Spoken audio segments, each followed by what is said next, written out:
Tell me a little bit about reactions that you've been getting. What was interesting is we gave the audience little cards to vote at the end of each performance, as if they were the Senate voting to have Nixon removed or to stay. And in 6 weeks of performances, 5 nights a week, only one audience in New York City voted him guilty.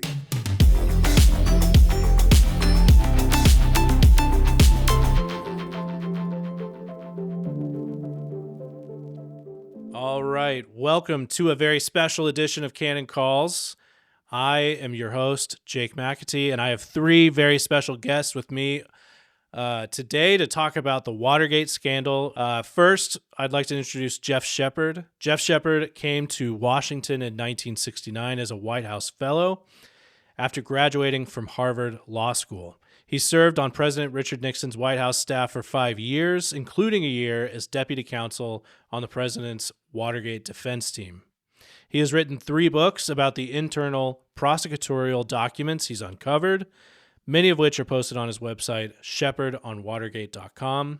I'd also like to introduce everybody to George Bugatti, who is the director of a very special documentary that will be on Canon Plus through the month of October called Watergate, Secrets and Betrayals. George, thank you for coming. Pastor Wilson. Really appreciate your labors. Thank you for doing this. Geoff, do you mind tell us, can you just recap, summarize briefly, what is the received narrative of Watergate? What do most people understand it to be? Well, most people weren't there, so they've heard about it. The term gate is a suffix affixed to any scandal. Right. It is the biggest political scandal in America's history. At the end, President Nixon resigned in disgrace, and 24 members of his administration were convicted and imprisoned. It began with 5 burglars caught red-handed on June 17th, 1972, in the Watergate office building in the offices of the Democratic National Committee. So there really was a break-in, criminal activity. Those people were tried and convicted, along with 2 others who worked for President Nixon's re-election committee, who planned and supervised the break-in. The difficulty was the question, who else knew in advance of the proposed break-in? And some pretty senior people might have known. So there was a cover-up. So there really was a cover-up. As your viewers may know, the cover-up is frequently worse than the crime. And in the course of the cover-up, lots of people who weren't involved in the original crime became sullied and sucked in. And then the cover-up collapsed, as it should have. Lots of people got worried and upset and ran to the prosecutors. And the prosecution started. And by the time it culminated, it had consumed. President Nixon had undone his landslide re-election and sent lots of his top people to prison. Most people who knew anything about Watergate at the time learned about it from the hearings of the Senate Irvin Committee. The trials in federal trials aren't publicized, so you can't be there. You can read about them, but you can't watch. But you could watch these Irvin Committee hearings, and they portrayed the lead cover-up instigator, the president's lawyer, John Dean, who had switched sides. They portrayed John Dean as a whistleblower, a hero, which in the view of the people on Nixon's staff, he decidedly was not. So you've got a situation, from my point of view, I mean, I was there, I was on the inside, I'm pro-Nixon. The people the public has been told are heroes are not, and the people the public has been told are villains are not. And that's why we have this documentary. We've discovered all these documents in the internal files of the prosecutors, and I wrote the books about them. I mean, I discovered them, I described them, but very few people read the books. It's work, and you've got to study it, and it's complex. It unrolled or consumed 2.5 years. But along comes my colleague George Bugatti, who is a very, very talented guy. And he says, first, let's do a play on your book. Let's do a stage play. And we did that, and we performed it off Broadway in 2021. And it starred Rich Little as President Nixon. And then, having completed that, we decided to do a documentary on these same documents, but a serious documentary. And that's what just got released within a couple of months, Watergate Secrets and Betrayals. And that's what we think your audience would like to watch. Absolutely. Now, so George, you were also a part of the play, is that right? Yes, I had written the play, and thought when I read Jeff's book, I thought this would be marvelous to if we knew then what we knew now. Yes, there it Here's the is. play. Here's the play. He's prepared. Trial on the Potomac. Tell me a little bit about reactions that you've been getting. What was interesting is we gave the audience little cards to vote at the end of each performance, as if they were the Senate voting to have Nixon removed or to stay. And in 6 weeks of performances, 5 nights a week, only one audience in New York City voted him guilty. Wow. And we hadn't expected that, quite honestly. But we were happy to hear that, because what it meant to us was that audiences were able to be open enough to receive an alternative version of the narrative that was status quo. Amazing. Now, Geoff, could you tell us a little bit more about yourself? You mentioned you were there. Who were you? What were you up to? Yeah. What? Who are you? Who? Well, this is, I peaked early, Jake. I was awarded a White House fellowship 2 weeks after I graduated from Harvard Law School. It was my first job. I liked it. I stayed on Nixon's staff for 5 years. And toward the end, I became a senior member of his Watergate defense team. I transcribed the White House tapes.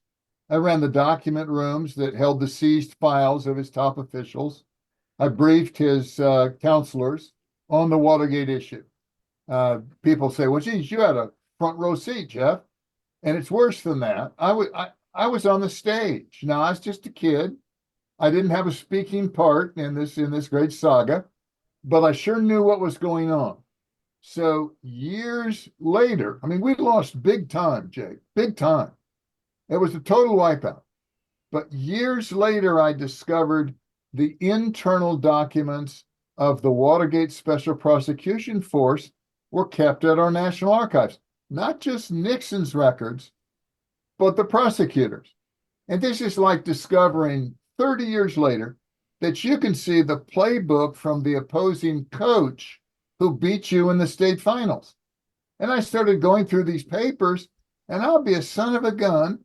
The prosecutors were meeting secretly with the judges, and they were making records of it. I mean, they were so happy with their ability. They were writing down what their agreements were, and I've got the records. They were hiding evidence that would have helped the defendants. They didn't turn over what they were supposed to turn over to play fair. It's suppression of exculpatory evidence. And they took people who really had committed the crimes, John Dean, the president's lawyer in particular, and they made them into heroes in exchange for their testimony against their superiors. So, I mean, I was heavily involved. Again, I'm not the decision maker, but I'm there. And years later, when these documents became available, I think I'm one of very, very few people who can appreciate what they mean and what the context was when they appeared. And I've got another thing for you here. Let me get it on the camera.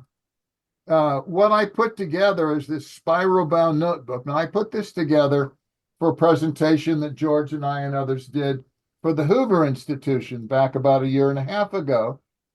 And it's 24 of the most significant documents. People in my era, I'm in my 80th year here. They like holding on to the page, not reading about it on on the computer screen. So I printed out 24 of the most troubling documents, highlighted them in yellow of what the hard part is, and that's what I use in my presentations. My case, unlike what other people do, my case is document based. It's what they wrote at the time. Now you can see off my shoulder the 3 books that I've written. Then there's my website that you mentioned at the beginning of the show, shepardonwatergate.com, and that's got links to all these documents. Then you've got our documentary that George produced, and I want to give him credit here because this is important. Elon Musk said when he was talking about his Tesla that yes, the design was revolutionary, but if you compare the challenges of the design to the challenges of manufacturing the car, those challenges are 10,000 times as great. Because if one screw doesn't drive right in the assembly line, the whole assembly line comes down. And that's what George did. George took my work and made it come alive, both in a stage play and then in this documentary. And that's not easy. He composed all the music, he wrote all the script, and he set all the scenes of telling a very, very complex story. The documentary lasts an hour and 10 minutes. And for the first time on film, it summarizes Watergate. It shows you the documents that count. It pictures prominent judges and law professors discussing the importance, the impact of these documents. And it ends, if you go to that website, that's watergatesecrets.com. You want to tell your friends after your audiences are done, you want to go see this. That's on watergatesecrets.com. And it ends with a call to action. Here we have discovered these documents didn't start to come out until just 10 years ago because they were taken improperly by the prosecutors. They took these documents with them, and they only started to surface 10 years ago. And what we say at the end of the documentary and on the website, look, this stuff just came up. And we think that this just can't be left unaddressed. We want the Department of Justice to look into this 50 years later. But this wrongdoing, the secret meetings with a judge, a series of secret meetings with the judges, suppression of evidence, that can't just be let go, even though it's a long time ago. Those verdicts have to be re-examined in light of the wrongdoing where we now have proof, written proof. We're not speculating about this. This isn't somebody's theory. These are real documents. We think those verdicts have to be vacated. Now, if it were 50 years ago and this stuff had come to light, they'd vacate the verdict, but the prosecutors could re-indict the people. This doesn't say they were innocent as the driven snow. This says they didn't get a fair trial. And most Americans will believe that no matter how heinous the crime, no matter how despicable the defendants, they get a fair trial. I mean, that's what the Fifth and Sixth Amendments are all about. You get a fair trial. And it's perfectly clear now that those defendants did not get a fair trial at all. The judges were corrupted, the prosecutors were cheating, and the evidence was not fairly presented. So we think after this gets around, more and more people see the documentary, more and more people take an interest in the documents. We think a Department of Justice will look into these cases and may conclude, I think they will conclude, but they may conclude the verdicts simply can't be defended. So watch the documentary, hour and a half of your time. Go on the website, read the other stuff. We have clips from other presentations. We have a description of a call to action. You can sign up to be kept informed. You can sign a petition. saying we want this to be looked into. Now we've tried under the current administration, and the current Department of Justice has declined even to look into this wrongdoing. Interesting. Not our concern. Too long ago. These lawyers don't work here anymore. And most flagrant of all, they actually told me in writing. You go on my website and I got the letter posted. They say we're not responsible for the actions of those prosecutors because they weren't really working for the Department of Justice. And I sent back the letter, the response, and I said, wait a second. Here's their stationery, here's their memo pads, and they all claim Department of Justice.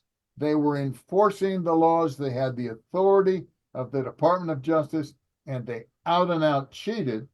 And you can't just say it's not worth our time. You got to look into it. And I begged them to let me come down to Washington to go through this. I mean, if you look again over my shoulder, you see all those books in the background. I own every book written by anybody who was actually there during Watergate. I don't care about the new stuff. I don't care about more recent authors rehashing what somebody else wrote. This is original source material. Well, it's not on the screen. I have 16 linear feet of documents I copied from the National Archives that explain these cases, that go into fantastic detail on what these prosecutors did that voided President Nixon's landslide reelection. Greatest landslide of all time. And it was voided because he was driven from office. That you get today, this word that's out there. The word of the year is lawfare. That's warfare conducted against your political opponents by the misuse of the criminal law. And we know today lawfare is a very, very popular term. We know there's suspicion that President Trump is being persecuted or prosecuted in 4 or 5 different jurisdictions at the same time: Florida and Georgia and New York and Washington. And there's suspicion this might be coordinated.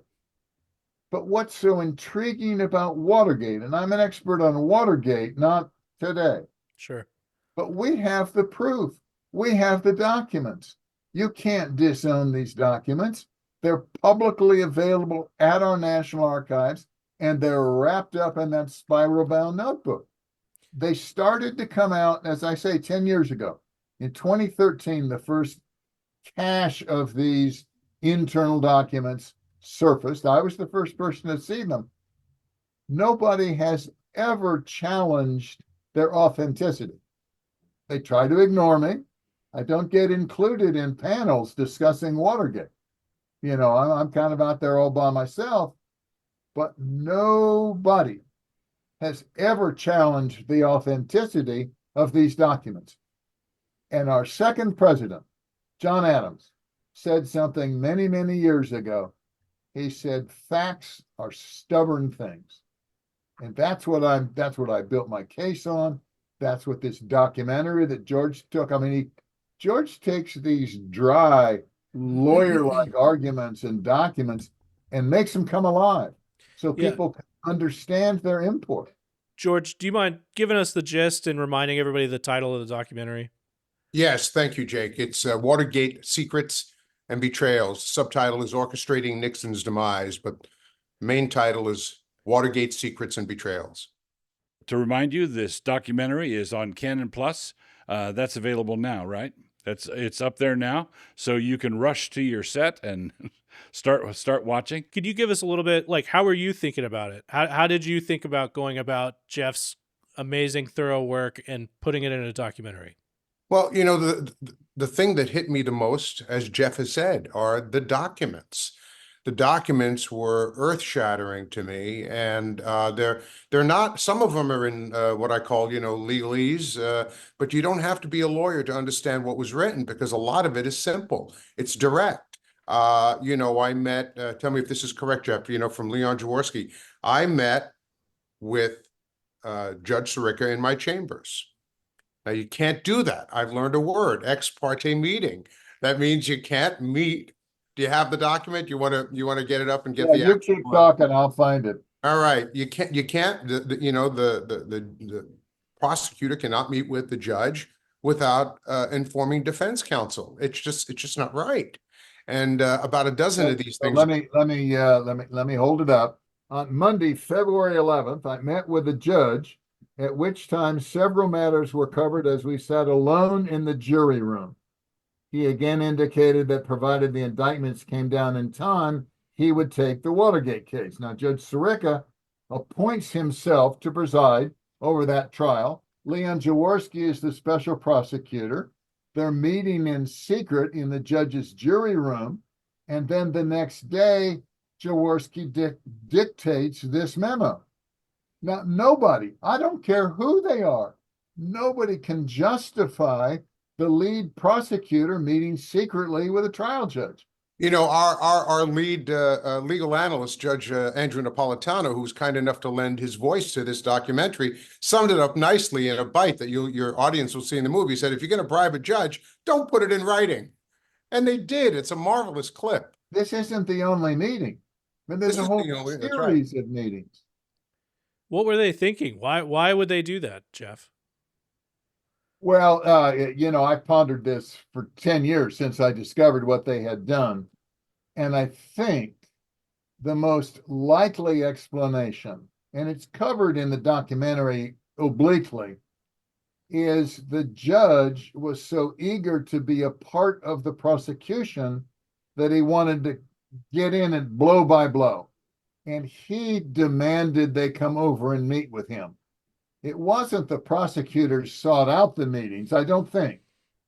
It was the chief judge who was gonna appoint himself to try the case, wanted to know where things stood. So he said, come on over and brief me.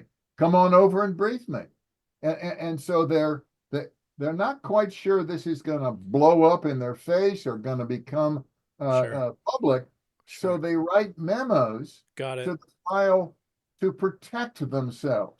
Got it. Now, the other thing that happened is that as the case wore on, I think each of them decided they were going to write a book. I mean, this is as historic as it gets. Biggest political scandal of all time. And these people were there. So they start keeping detailed notes so they can write their book. And then after they write their book, they forget to throw out the notes. They die.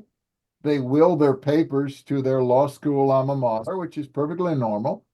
The alma mater takes the papers and takes their time arranging them to put out for public consumption. And the folks at the alma mater don't understand this is dynamite. That what they have, what has come along.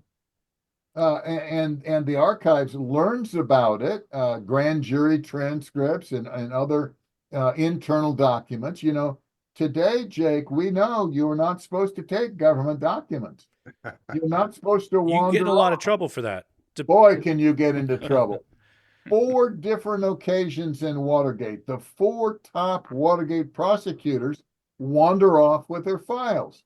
Nobody knew. They were just not there, slim files. And then they start popping up. And in each of these cases, I was the first to get to see them. Now, remember, I lived through it. Right. So when I'm skimming through their files, I can recognize better, I think, than anybody else if that memo is significant or not worthy of further study.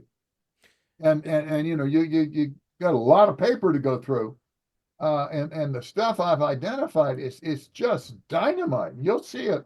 You'll see it in the documentary. You really cannot believe that they committed this stuff to writing and then that they didn't have the sense to clean out their files. So it's worth reminding everybody that all of this is pre-internet.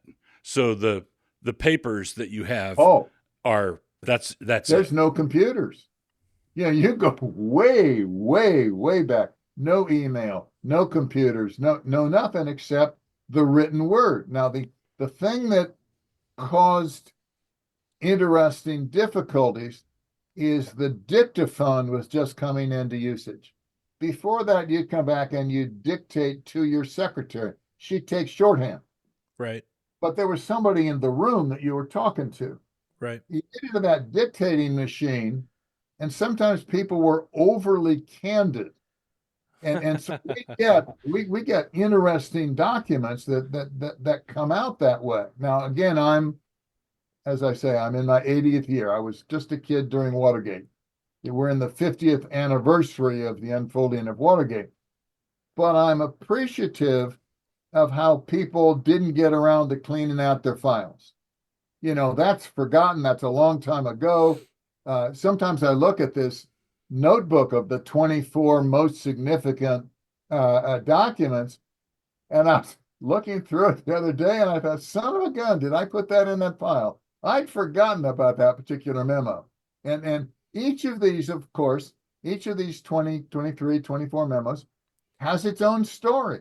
It's there because it's very, very significant, and a goodly number of them are there in our documentary. To the best of your ability, what was the motive? Was it simply political enemies? Well, I have a new theory, and this is a theory, and you'll understand how timely it is. Okay. Nixon felt he was robbed of the presidency in 1960. That when Jack Kennedy beat him, there was electoral cheating going on in Illinois, in Texas, maybe in Alabama. But he chose not to put the country through that, and said, "Okay, we'll accept the result." Jack Kennedy gets assassinated. Everybody on that group, that the hundreds of people who came to Washington with Jack Kennedy, were robbed of their moment in the sun illegitimately by Jack Kennedy's assassination. They assume the second most powerful man in Washington will take over, his younger brother, Robert Kennedy, who's Attorney General. But that's not what the Constitution provides. It's the Vice President, Lyndon Johnson, known colloquially as Corn Pone Lyndon. So you got all these Ivy League guys, all these wealthy guys, all these sons of prominent men, and they're suddenly out of power.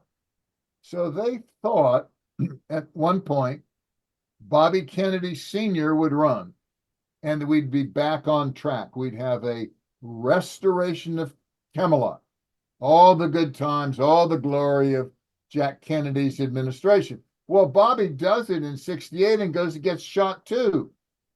So they're down to one guy, Ted Kennedy. It's too close to the 68 election for Teddy to step in, but everybody on the Democrat side believed he was going to take out Nixon in 72, but Chappaquiddick occurs where Mary Jo Kopechne drowns. So Ted doesn't run in 72. But Nixon, as good as things were in his first term, he's terrified of Ted Kennedy. And you got to remember, when the break-in occurred, it was before the Democratic National Committee. So what Nixon feared was going to happen was Teddy was going to skip the primaries, not go through that with his dead body, the blonde in the pond and all that kind of stuff. And he wasn't the man his brothers were. He was a playboy. He was arrested 3 times for drunk driving at Virginia Law School. I mean, he was kicked out of Harvard for cheating on his Spanish test. I mean, this is not the same thing. But Nixon feared that he'd skip the primaries and get named at the convention. Now, up until a couple of weeks ago, you'd say could never happen. Sounds familiar. Never. But Nixon had a good feel, better feel than most of us for life. And so he was intense. He didn't know about the break-in. He never met Gordon Liddy or Howard Hunt and no any indication whatsoever of involvement.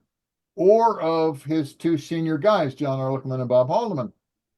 But the Nixon belief that they had to be prepared for a Kennedy surprise was all over the place. And he was head of it because he'd been robbed of his presidency. And then it turns out, after what we've discovered in Watergate, he was robbed a second time. He was driven from office through the lies and the misinformation promulgated by the special prosecution team when they bought Nixon's lawyer, John Dean, his story, his cover-up story, hook, line, and sinker. Now, in the documentary, we have an oral history from the lead FBI agent in Watergate throughout, from the morning of the arrest to the conviction of the cover-up trial. And he's asked, tell us about the cover-up. And he says, I credit 95% of the cover-up actions to John Dean. Now, that's the guy they're portraying, the Urban Committee is portraying as the hero. And the two guys who take the biggest fall, John Ehrlichman and Bob Haldeman, are way out on the periphery of what the prosecutors allege is a conspiracy, a cover-up conspiracy.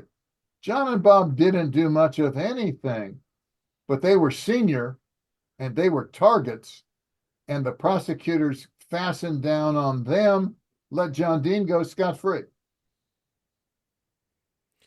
Yeah.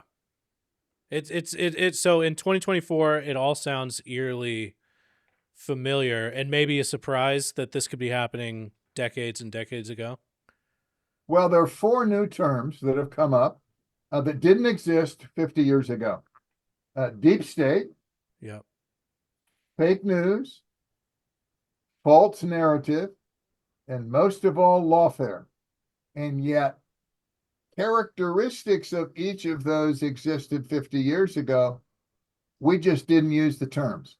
Absolutely. And what happened today is audiences have become attentive and open to the possibility that this wrongdoing, this lawfare, didn't start with Trump. And George and I got the documents. He's got the better understandable explanations. I mean, this is really cool. I know we're running short of time, but when we were doing the play, and we wouldn't fight, we would aggressively discuss the script. Yeah. So I wanted the script to be legally accurate, and George wanted the script to be entertaining. Yeah, there are differences in how you do that. And he would say at one point, he said, Geoff, you don't understand this, but there's a meter, a cadence to how you write the script for a stage play. The words have to flow trippingly off the tongue.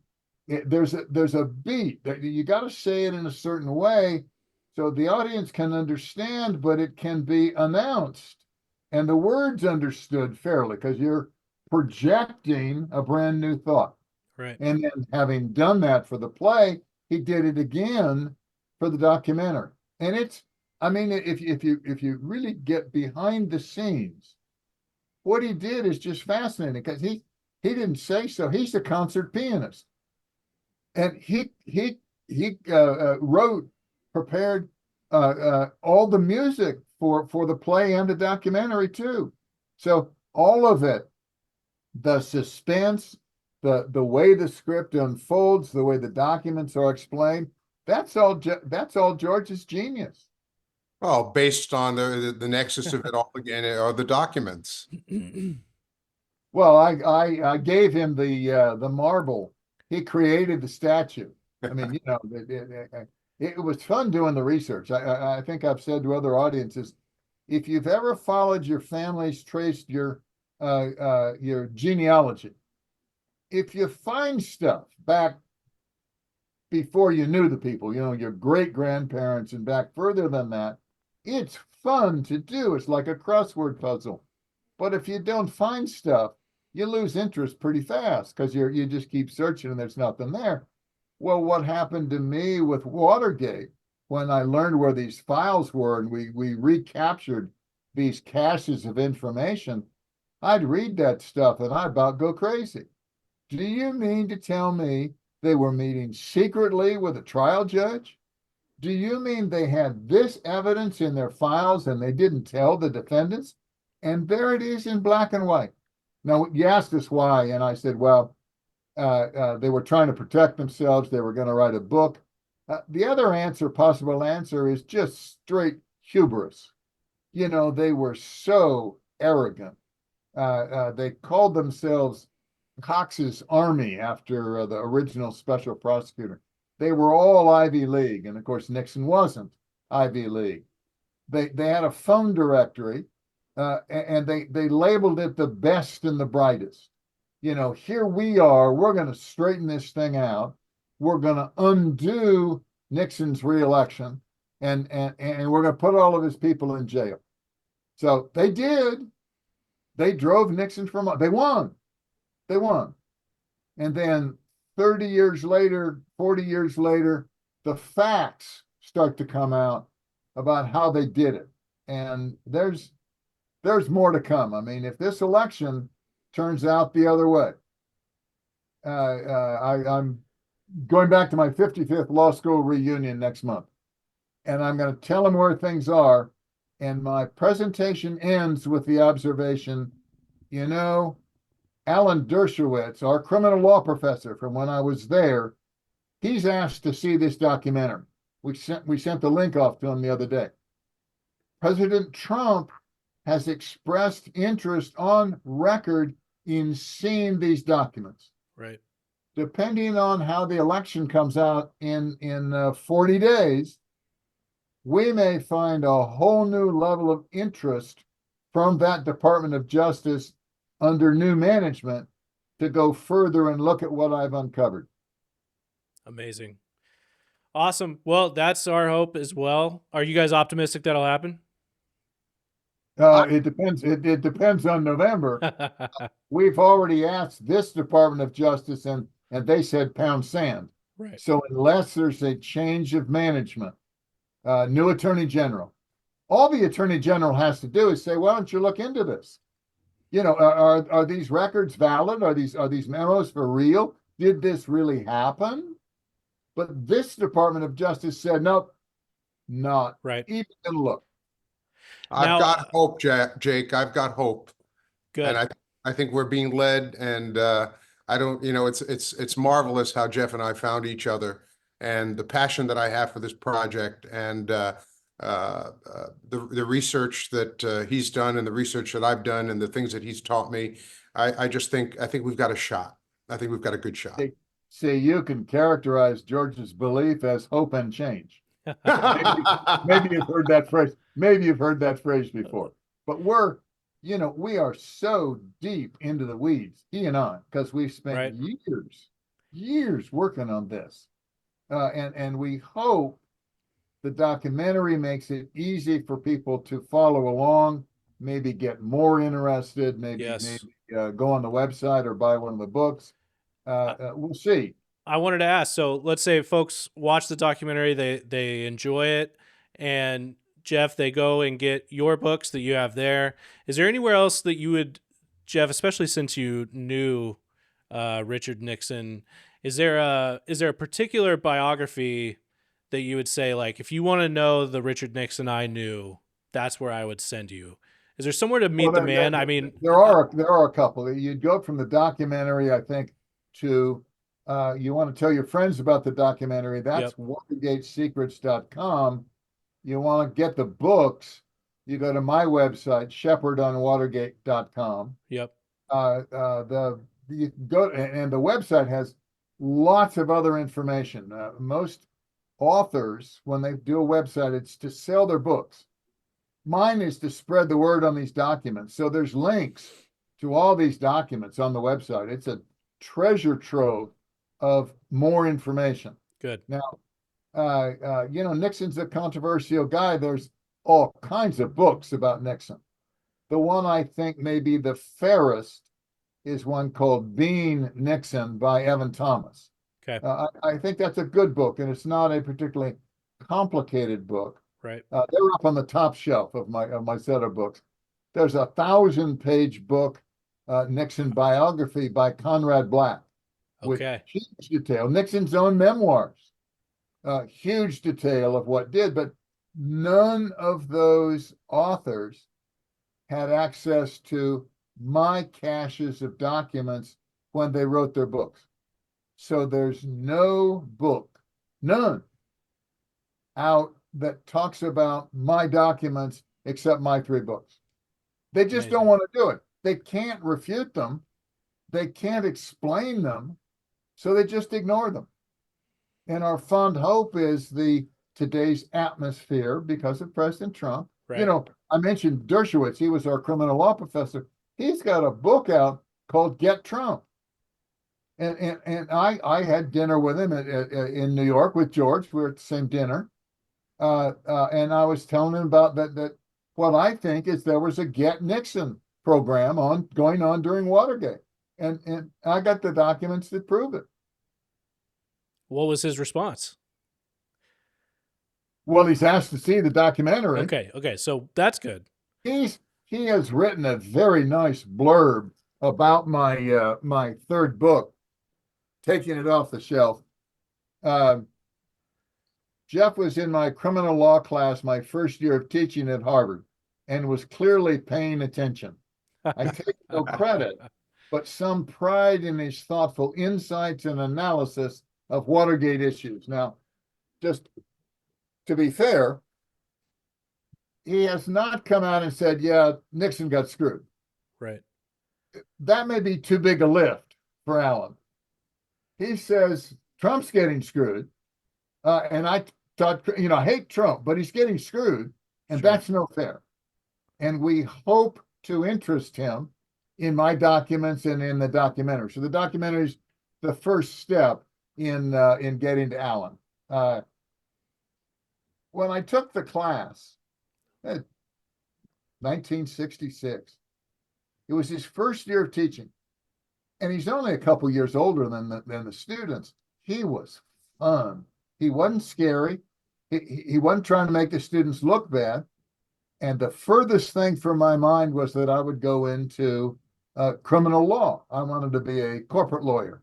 That's why I was going there. But it was fun to follow along. And I find myself in my analysis and in telling George, going back to stuff that Alan Dershowitz taught us in my first year of Harvard Law School. Amazing. I think this is marvelous. This is wonderful. A lot of people may have smelled a rat back then, but okay, this is kind of a bum's rush. But this is a cold case, basically, that you've opened up, and it's conclusive.